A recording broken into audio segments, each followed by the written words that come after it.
If you've got a long ride or race coming up, keep your fueling simple with Morton's gels and drink mixes. Through the LR channel, you can get 15% off eligible Morton products with code LRCP Vuelta 26 at morton.com until 15 September. Crosswind action early, UAE Team Emirates looking for the stage win, and then terrible weather conditions in the Pyrenees made this Vuelta España stage quite memorable. From Grison-Eudes to Font-Romeu, a medium mountain stage, but it's actually flat through Narbonne, really flat. There's the Mistral wind coming in off the Mediterranean there, and then we go uphill. So not as much climbing as yesterday, but it's more concentrated into two long climbs, but very gradual climbs.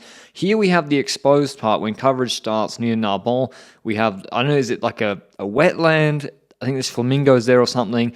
And when there's big roads, and then you go through a village or road furniture here that narrows the peloton, and then you have the wind blowing, and you see there's not much vegetation, even though they aren't right on the coast. When they get narrowed, and then they change direction onto an even narrower road, someone might kick it off out of this village, because you see the flags blowing pretty heavily, and they do, and we have splits happening immediately with 95 Ks to go. UAE not even really trying to split it, just keeping Pogacar on the front. Ivo Oliveira, more road furniture, they kick out of it, and there's splits about a third of the way down the peloton. And as I said, no one, from what I could see, was really trying to split it in earnest. And when they got back to the next village, they were able to come back. And so the lack of extended sections without villages, without vegetation, meant that they weren't able to keep the split. But Almeida was in the team cars. Maybe he was caught on the wrong side of the first move.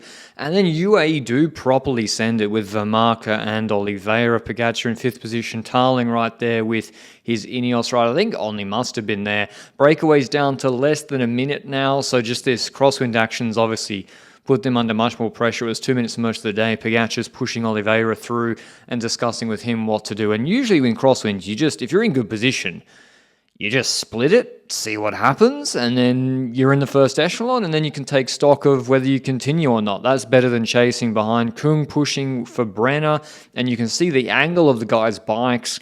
Like, look at Brenner's bike position. There's a serious crosswind coming at them, but they kept changing direction, as I said. It's not like when you're in the UAE Tour when you have just one really strong, straight, exposed road with strong wind. In the desert, here they're twisting and turning, and then it goes to more headwind or cross headwind, and then the guys behind can come back and through the villages here. But there were proper GC guys on a gap. We never really got a composition of the groups properly, but I believe that Felix Gol was in here. I think that's him following the door to the left. Riccatello, I would assume, would be in the group, and that also means that probably Nordhagen as well was in the group. So probably there were some GC riders in there that wouldn't have hoped to have been, but yeah, it didn't stick. It all comes back together through this village with 83 Ks to go. Everyone stops, and then the gap to the breakaway goes back out to about 2 minutes, and UAE would obviously begin controlling. Easton Hayter was in the breakaway, though. I didn't mention who was in the break, but Wenzel's in there, the Luxembourger for Kern Farmer. Decent, probably the best climber in there with storm clouds approaching, but Hayter's able to take 20 intermediate sprint points uncontested once again, so maybe he's going to go for the green jersey for as long as possible. I think he takes it now outright ahead of Pogacar. 34 Ks to go. We begin the Col de Mont Saint-Louis. It's 20 Ks, 4.5%. Probably would have been more interesting if they went up that climb to the right. That looks a bit more spicy. But they go up the main highway if you go from Font-Romeu to Perpignan. And Wenzel drops everybody in the breakaway, and the heavens open. We see rain begin on Vermarca, UAE pacing with the gap at 40 seconds. Not too many riders dropping, and then images are lost. At the finish in Font-Romeu, we see heavy rain. Storms are approaching. It was hailing next to me. My power went out, and we see it's even worse on the top of the Col de Mont Saint-Louis. I think that's still just rain, but when they cut back to the peloton, that's hail. The little white things on the ground are hail. I think Fortunato got the KOM points, but I'm not sure if they were assigned to him.